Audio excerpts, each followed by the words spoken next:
Parliament के budget इजलास का आज है आखिरी दिन। हुकूमत राम मंदिर पर दोनों ऐवानों में करेगी तजावीज पेश।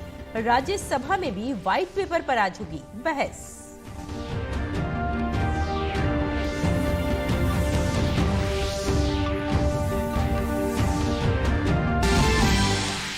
अगर 2014 में व्हाइट पेपर लेकर आता तो टूट जाता लोगों का भरोसा। पीएम मोदी ने कहा, हुकूमत मुल्क के रोशन मुस्तकबिल के विजन के साथ चल रही है। तीसरी मुद्दत कार में बड़े फैसले किए जाएंगे।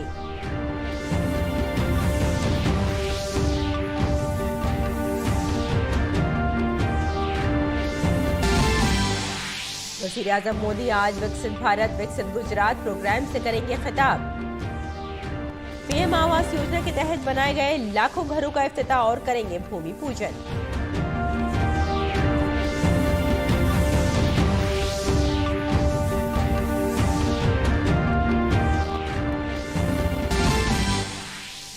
सदर जमहूरिया द्रौपदी मुर्मू आज दिल्ली में आदि महोत्सव का करेंगे इफ्तिताह। कबायली तहजीब व सकाफत और विरसे की झलक 18 फरवरी तक आएगी नजर।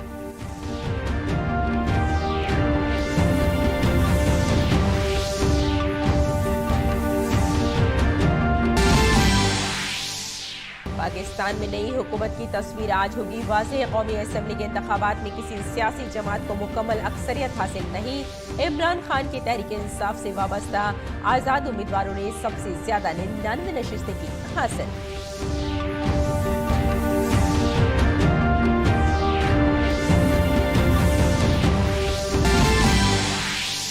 भारत के स्टार टेनिस खिलाड़ी सुमित नागल का आज चेन्नई ओपन के सेमीफाइनल में चेक जमहूरिया के डालिबोर सावारासीना के साथ होगा मुकाबला। सुमित ने क्वार्टर फाइनल में डोमिनिक पालन को दी शिकस्त।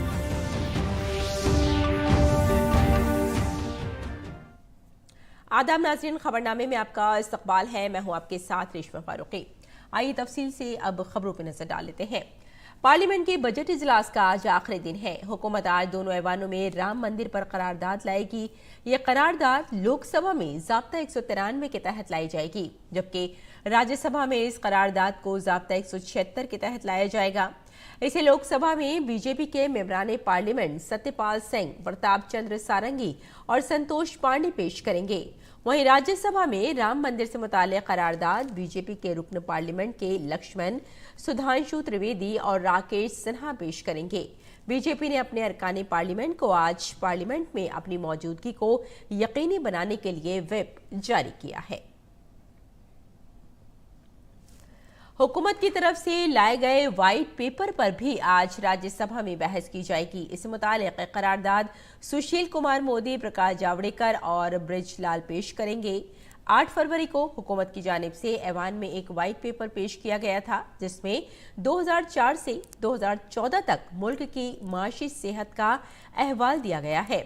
इन सालों में डॉक्टर मनमोहन सिंह की हुकूमत थी और इससे पहले कल जब लोकसभा में व्हाइट पेपर पर बहस हुई तो वजीर खजाना निर्मला सीतारमण ने कहा कि यूपीए हुकूमत इक्तिसादी सरगर्मियों को आसान बनाने में बुरी तरह नाकाम रही। इसके बजाय यूपीए हुकूमत ने रुकावटें खड़ी की, जिससे मईशत की रफ्तार रुक गई। वजीर खजाना ने कहा कि इस हुकूमत में बुलंद मालियाती खसारा, बुलंद करंट अकाउंट खसारा और 5 साल के लिए दोहरे हिंसे की महंगाई की सूरत हाल बरकरार रही, जिसने बहुत से भारतीयों की जेबों को मुतासिर किया और मुल्क फ्रेगाइल 5 यानी 5 कमजोर मईशतों के क्लब में शामिल हो गया। वज़ीर आज़म नरेंद्र मोदी ने अयोध्या धाम में रामलला की प्राण प्रतिष्ठा के लिए बहुत ज्यादा साधना और तपस्या की, जिसने भगवान श्री राम की वापसी के लिए पूरे भारत को मुत्तहिद कर दिया। भजन की पोस्ट से लेकर प्राण प्रतिष्ठा से पहले 11 दिन की रसूमात तक पीएम मोदी ने राम भक्तों के सदियों पुराने सब्र तहम्मुल को झंझोड़ दिया। वजारत उज़्मा के ओहदे की मसरूफ जिम्मेदारियों के बावजूद उनकी साधना और तपस्या ने पूरे मुल्क को मुत्तहिद करने का काम किया, जिसमें संतों और महान आत्माओं से लेकर आम लोगों और सरकर्दा शख्सियात तक सभी इस दौर में शामिल हुए। रामलला की प्राण प्रतिष्ठा को बेमिसाल बनाने में पीएम मोदी की साधना और तपस्या ने इसे भारतीय दौर के एक ऐसे मौके में तब्दील कर दिया जिसका ख्वाब सभी हमवतन देखते थे। वजीर-ए-आजम नरेंद्र मोदी ने अयोध्या धाम में रामलला की मूर्ति के सामने दंडवत प्रणाम अदा करके भारत की तारीख में एक नए दौर का आगाज किया। आज नया भारत अपने कदीम विरासत और शिनाख्त को जदीद उमंगों के साथ इसी जोश और वलवले के साथ आगे बढ़ा रहा है और हर भारतीय को इस पर फख्र है। ये रूहानी मकामात हमारी आस्था के साथ साथ नए इम्कानात का जरिया भी बन रहे हैं। मजहबी अलामतों के इस्तेमाल की हिकमत अमली में मजहबी सियाहत का माशी पहलू भी शामिल है। इसके तहत नए किस्म के भारतीय सार्फिन बिलखुसूस घरेलू सयाहों को जहन में रखते हुए इक़्तिसादी मंसूबे और सरगर्मियां तैयार की जा रही हैं।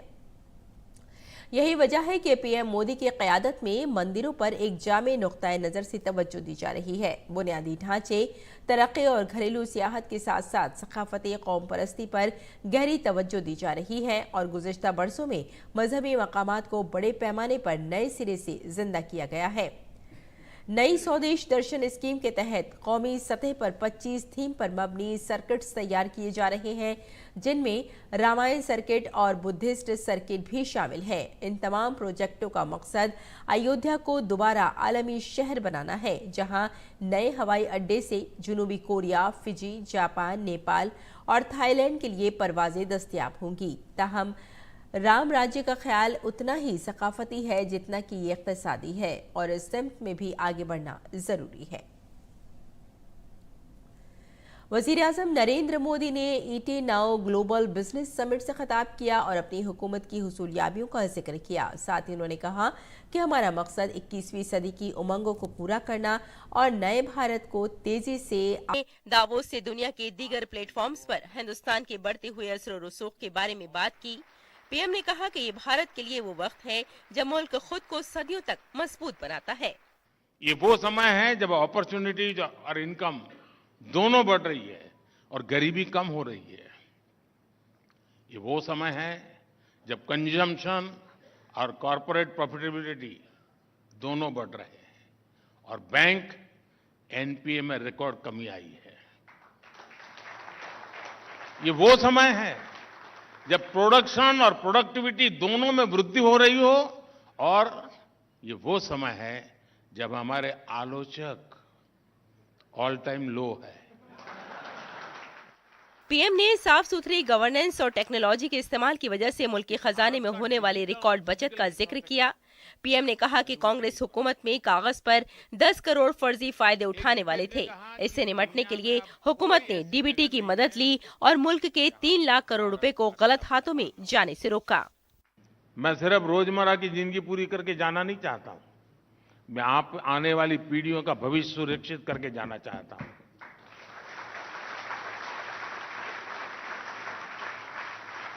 साथियों, खजाना खाली करके 4 वोट ज्यादा पा लेने की राजनीति से मैं कोसों दूर रहता हूं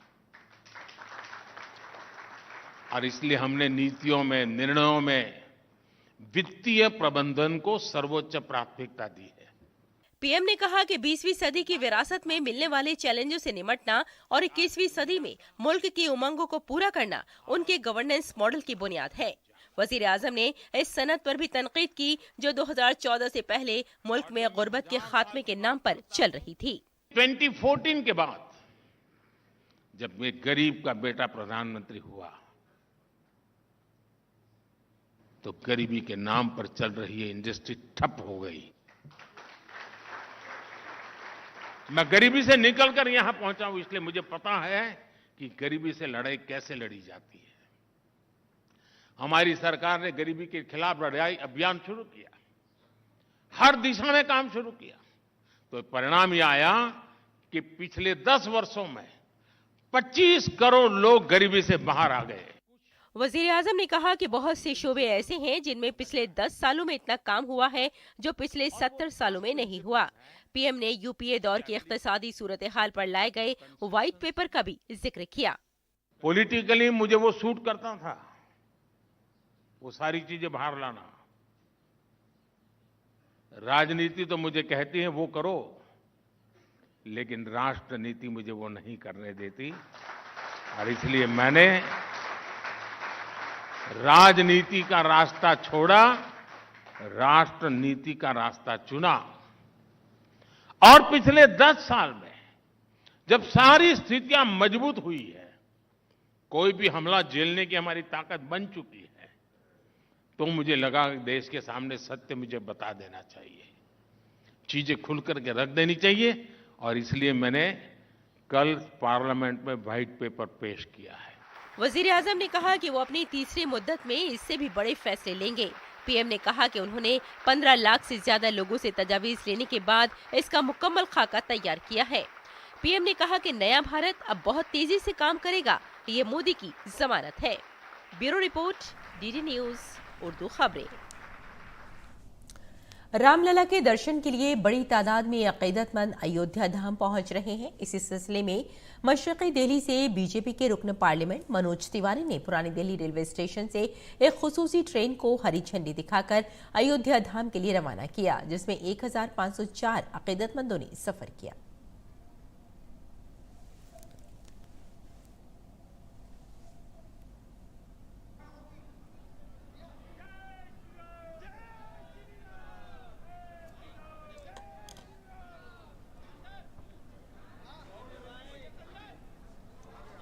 और लोकसभा में शिवसेना के अरविंद सावंत ने भारत और कनाडा के ताल्लुकात से मुतालिक सवालात पूछे।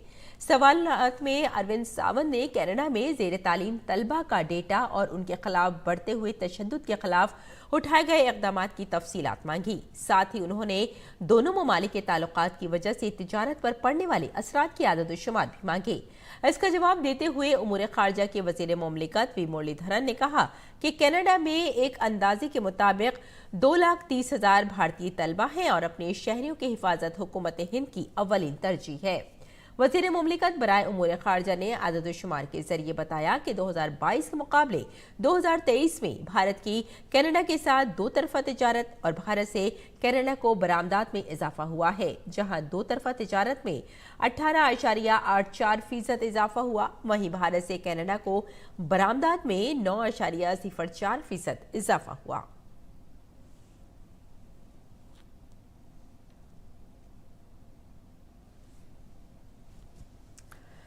लोकसभा में हंसमुख भाई एस पटेल और कघेल मुर्म के जरिए ग्लोबल साउथ के मामलात पर सवालात पूछे गए। उन्होंने ग्लोबल साउथ के मकसद को आगे बढ़ाने के लिए भारत की तरफ से उठाए गए इक़दामात के बारे में मालूमात तलब की। नीज ग्लोबल साउथ से मुताल्लिका मसाइल पर भारत की अहमियत के बारे में तफसीलात तलब की गई। इन सवालात का जवाब वज़ीर मुमलिकत बराए उमूर खारजा डॉक्टर राजकुमार रंजन सिंह ने दिया। उन्होंने कहा कि हुकूमत हिंद ने ग्लोबल साउथ के ममालिक में खुद इन्हिसारी को बढ़ाने के लिए कई इक़दामात किए हैं। इनमें सेहत, रिहाइश, माहौलियात, तालीम जैसे मुख्तलिफ शोबों में बुनियादी ढांचे की तरक्की शामिल है। साथ ही भारत दोस्त ममालिक को माली और इंसानी इमदाद फराहम करता है ताकि बहरानों पर काबू पाने में उनकी मदद की जा सके। वज़ीर मुमलिकत बराए उमूर खारजा ने मजीद कहा कि G20 की भारत की सदारत ने भी ग्लोबल साउथ में भारत की आवाज़ बुलंद की है। उन्होंने बताया कि भारत ने साल 2023 में voice of global south summit की दो तरफा मेज़बानी की। इसके साथ ही G20 की सदारत के दौरान G20 में अफ्रीकी यूनियन को मुस्तकिल रुकन के तौर पर शामिल करना और तमाम ममालिक की जानिब से नई दिल्ली एलामिया को मुत्तफ़िक़ा तौर पर कबूल करना दुनिया में भारत के बढ़ते हुए गलबे को जाहिर करता है।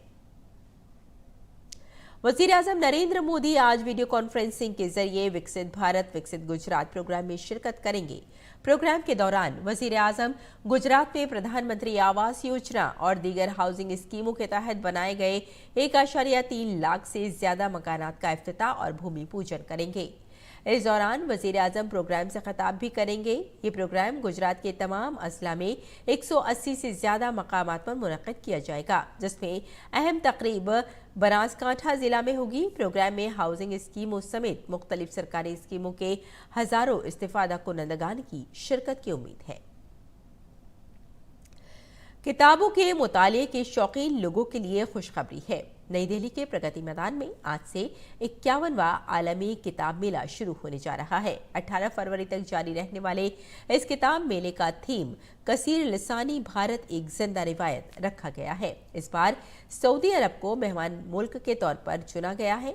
22 भारतीय इलाकाई जबानों के अलावा कई गैर मुल्की जबानों की किताबें भी यहाँ देखी जाएंगी। किताबों के साथ साथ क़ारीन को भारत की तहजीब व सकाफत और लोक फन की भी झलक देखने को मिलेगी।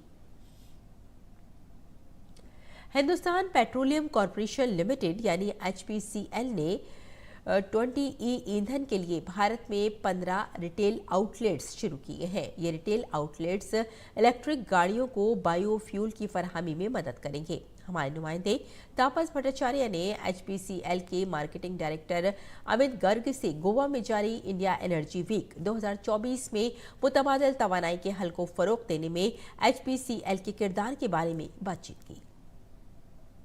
इंडियन एनर्जी वीक में आपका स्वागत है। मैं इस वक्त HPCL के पवेलियन में, जहां पे बहुत कटिंग एज टेक्नोलॉजी पे काम हो जा रहा है, क्योंकि भारत को बनना है 2070 तक नेट जीरो और इनका एम है 2040 तक नेट जीरो में तब्दील होना। मेरे साथ बात करने के लिए अमित गर्ग है, जो कि डायरेक्टर मार्केटिंग है। सर, सबसे पहले तो ये बताइए कि कितना इंपॉर्टेंट है HPCL के लिए ये जो प्रधानमंत्री का आह्वान है नेट जीरो में तब्दील होना, कितना आसान? देखिए, हमारे लिए बहुत इम्पोर्टेंट है और इसलिए हमने हमारी कंपनी के ऊपर एक बीड़ा उठाया है कि हम 2040 तक अपनी कंपनी को नेट जीरो करेंगे, जैसे आपने बोला स्कोप 1 स्कोप 2 में।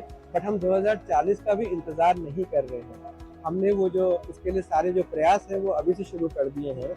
और हमने एक उसमें नया काम ये किया है कि जैसे हमारे जो पंप हैं 11,000 से ज़्यादा पंप हमारे जो है वो सोलराइज हो चुके हैं। तो उनकी मेजर जो पावर का जो सोर्स है वो अब सूर्य की ऊर्जा है।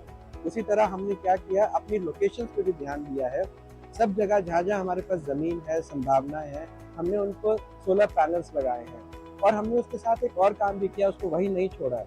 हमने बोला है कि हम इसको 2040 तक नहीं रुकेंगे और अभी से ही एक एक लोकेशन करके उसको नेट जीरो करते जाएंगे। तो ऑलरेडी ऐसी 5 लोकेशन हम कर चुके हैं पिछले 1 महीने के अंदर, जहाँ पर बिजली जो है वो रिन्यूएबल एनर्जी से आती है। या तो हम अपने सोलर पैनल्स यूज करते हैं और नहीं तो ग्रिड से हम रिन्यूएबल एनर्जी लेते हैं। और उसी तरह एक बहुत लोगों के मन में संशय रहती है कि जब डीजल चलता है डीजी सेट्स में तो वो काला धुआं निकलता है, जो किसी को नहीं चाहिए। उसकी जगह अब हम बायोडीजल यूज करते हैं और हमने ऐसे 45 अपने डेपोज में, टर्मिनल्स में बायोडीजल का प्रयोग शुरू कर दिया है। तो ये विषय हमारे दिल के बहुत पास है और हमारी कंपनी की एक कोशिश है कि हम इसमें अपना प्रयास जो है जारी रखें और बहुत जल्दी से सारे लोकेशंस को नेट जीरो करें। अच्छा, हम आपसे एक और चीज जानना चाहेंगे सर। मैं आपसे जानना चाहूंगा कि जब हम बात कर रहे हैं नेट जीरो की, जब हम बात कर रहे हैं ब्लेंडेड फ्यूल की, आपकी कंपनी, प्रधानमंत्री का एक और नारा है कि जल्द से जल्द हम लोग ब्लेंडेड फ्यूल 20% ब्लेंडेड फ्यूल और उसके बाद इसको बढ़ा के 80% के ऊपर लेके जाए इथेनॉल ब्लेंडिंग के साथ। उसमें आप लोग क्या कर रहे हैं? देखिए, अभी सबसे पहला जो काम चल रहा है और ये विषय भी हमारे जो है दिल के बहुत करीब है। तो इथेनॉल, जैसा आप जानते हैं, पेट्रोल में इसमें ब्लेंड किया जाता है। ऑलरेडी जो है HPCL करीब 12% तक वो हासिल कर चुका है, जो कि अपने साथ वाली कंपनियों में सबसे ज्यादा में से एक है। और कोशिश हम लोग कर रहे हैं कि E20 जो है जिसमें कि 20% इथेनॉल जो है ब्लेंड किया जाएगा, वो भी हम बहुत तेजी से कर रहे हैं। और 1500 ऐसे आउटलेट्स हैं जहाँ पर ये सुविधा हमारे कस्टमर को अवेलेबल है। और जब कस्टमर E20 लेता है तो ये उसकी सी एक भागीदारी है, साझेदारी है हमारे देश के पर्यावरण को थोड़ा बेहतर करने के लिए। तो वो इस तरह से उसका योगदान है। और हमने ऑलरेडी कल हमारे ऑनरेबल मंत्री जी पुरी साहब से भी एक अपने पंप का इनॉग्रेशन कराया और वो बहुत इस चीज को लेकर जो है हर्ष में थे और बहुत उत्साहित थे और हमें बहुत खुशी हुई। बहुत बहुत शुक्रिया हमसे बात करने के लिए। तो ये थे डायरेक्टर मार्केटिंग HPCL के, जो बता रहे थे कि बहुत जल्द HPCL भी अब पेरिस में शामिल होगा, जहाँ पे नेट जीरो न्यूट्रलिटी के साथ 2040 तक ये जो उसका लक्ष्य है उसको हासिल करने में कामयाब हो जाएंगे। कैंपस अजीत के साथ मैं तापस भट्टाचार्य, दूरदर्शन समाचार, गोवा। सदर जमहूरिया द्रौपदी मुर्मू आज नई दिल्ली में आदि महोत्सव का इफ्तिताह करेंगी। मेजर ध्यानचंद नेशनल स्टेडियम में मुनक्किद होने वाला ये मेला 18 फरवरी तक जारी रहेगा, जिसमें कबायली विरसे के भरपूर तनव्वुं को दिखाया जाएगा। फेस्टिवल में 300 से ज्यादा स्टॉल्स होंगे, जो मुख्तलिफ कबायली फनून, दस्तकारी, कुदरती पैदावार और खुश जायका कबायली पकवानों की नुमाइश करेगा। फेस्टिवल में दाखिला मुफ्त होगा और ज़ायरीन सुबह 11 बजे से रात 8 बजे तक फेस्टिवल देख सकते हैं। जनूब मगरबी जिले के स्पेशल स्टाफ और साउथ कैंपस पुलिस की टीम ने जिले में जराइम पर काबू पाने के लिए एक ऐसे सिंडिकेट का पर्दाफाश किया जो जाली बिल बनाकर चोरी शुदा फोन फरोख्त करता था। इस गैंग को सौरभ चला रहा था, जो LLB के चौथे साल का तालिब है। मुलजिम सौरभ ने फर्जी कंपनियां बना रखी थी और जाली बिलों की बुनियाद पर वो चोरी शुदा मोबाइल दुकानों पर फरोख्त करता था। चोरी शुदा फोन लेने से पहले सौरभ इसे जिप नेट पर चेक करता था और फिर इसे आगे फरोख्त कर देता था। दिल्ली पुलिस ने इस गैंग के 4 अहम मुलजिमीन और एक CCL को गिरफ्तार किया, जिसमें रिसीवर भी शामिल है। मुलजिमान की निशानदेही पर 40 चोरी शुदा मोबाइल फोन, 2 जाली स्टैम्प और जाली मोबाइल बिल और कुछ जेवरात भी बरामद हुए हैं। हमारे नामानिगार मुकेश शुक्ला ने इस पूरे इंकशाफ पर DCP south west Rohit Meena से खुसूसी बातचीत की। DCP साउथ वेस्ट बताएंगे किस तरह से एक बगलरी का मामला सामने आया, धोखाधड़ी का, और जिसमें काफ़ी मोबाइल्स रिकवर हुए, किस तरह से पूरी की पूरी थेफ्टिंग होती थी, क्या पूरा स्कैम था, कैसे उन्होंने उसको वर्कआउट किया। सर, बहुत बड़ी बात थी, 200 फ़ोन चोरी के आपने ट्रैक किए, जिसमें 40 रिकवर किए, क्या कुछ ये मामला था? बेसिकली हम एक 30 जनवरी को एक केस रजिस्टर हुआ था। एक कंप्लेनेंट हैं रीना करके, उन्होंने एक अपने घर में बर्गलरी रिपोर्ट करी थी, जिसमें कुछ मोबाइल फ़ोन्स और साथ ही साथ उसमें कुछ ज्वेलरी और कैश उनका वहाँ से और चोरी हो गया था।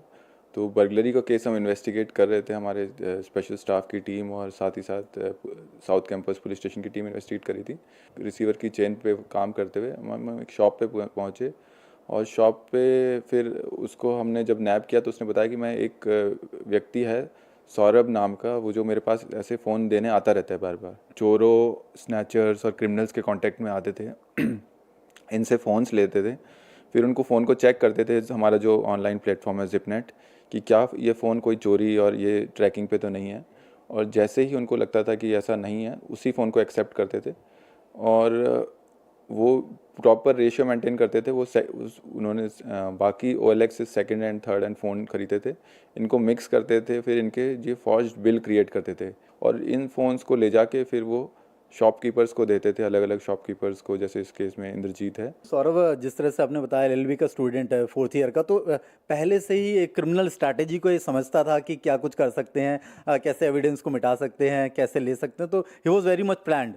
He is a sharp guy in the sense कि मतलब उसने पहले ऑनलाइन प्लेटफॉर्म्स पे काम किया है, कुछ इसने फूड डिलीवरी का भी काम किया है, कई तरह के इसने ऑनलाइन काम किया है, तो he understood online platform very well और इसी का फ़ायदा उठाते हुए उसने सोचा कि क्यों ना हम ऐसा काम करें। जिस तरह से सौरभ ने पूरी की पूरी साजिश को रचा, फिलहाल वो अभी गिरफ्तार हो चुका है और वो सलाखों के पीछे है और लगातार उससे जांच की जा रही है। Mukesh Shukla, DD news Delhi. और आइए अब नजर डालते हैं दिल्ली से शायद कुछ उर्दू अखबारात पर।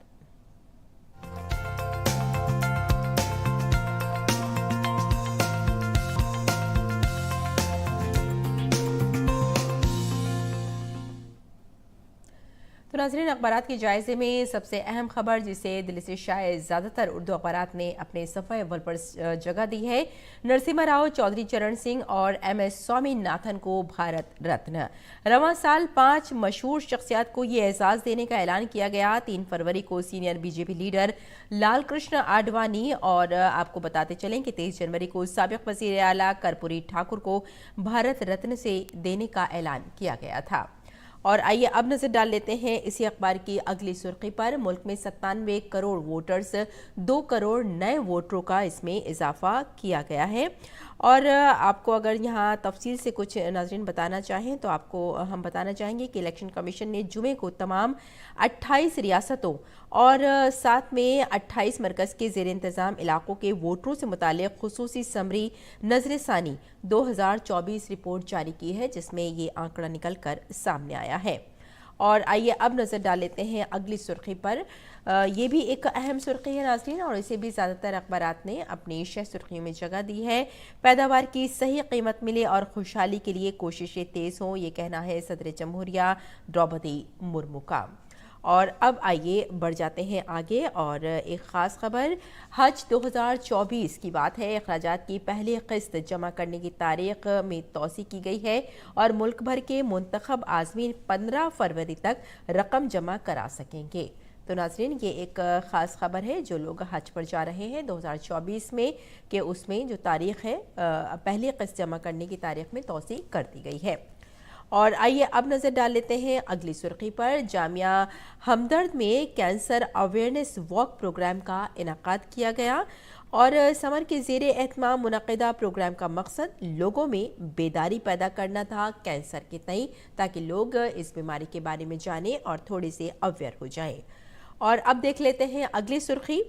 पाकिस्तान में नवाज शरीफ ने किया मखलूत हुकूमत बनाने का ऐलान और साथ आने की दावत दी है लोगों को, और जोड़ तोड़ वहां पाकिस्तान में नाजरीन शुरू हो चुकी है। और अब देख लेते हैं अगली सुर्खी।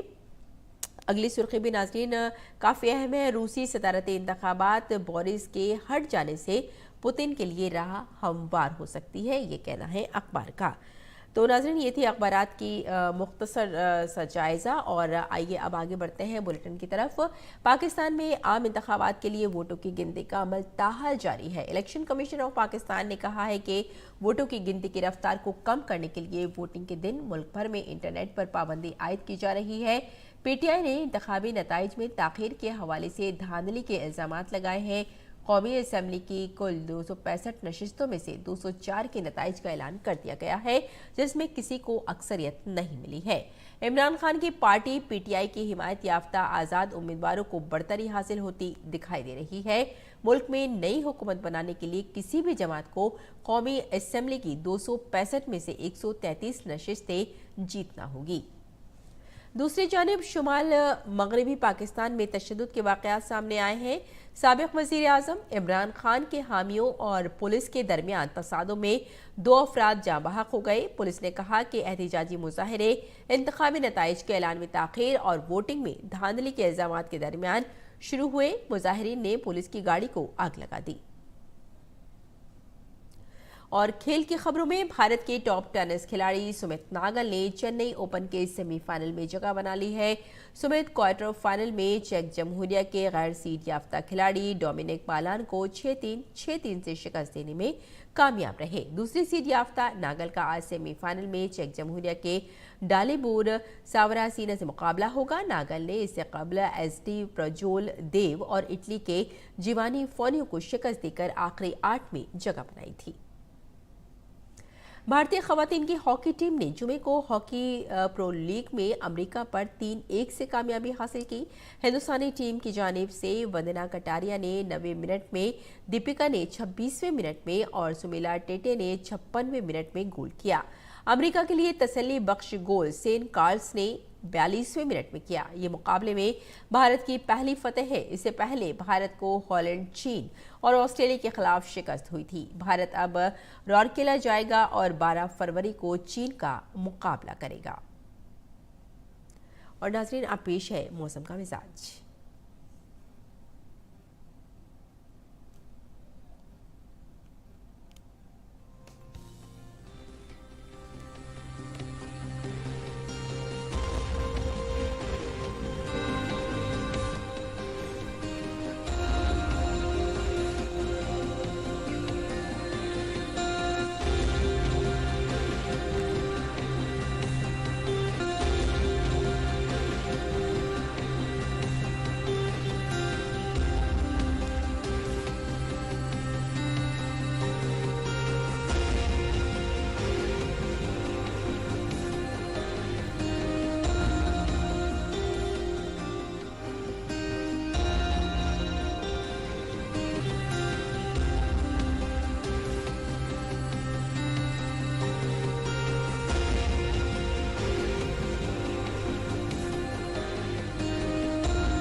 तो नाज़रीन, खबरनामे में फिलहाल इतना ही। इजाज़त दें। आदाब।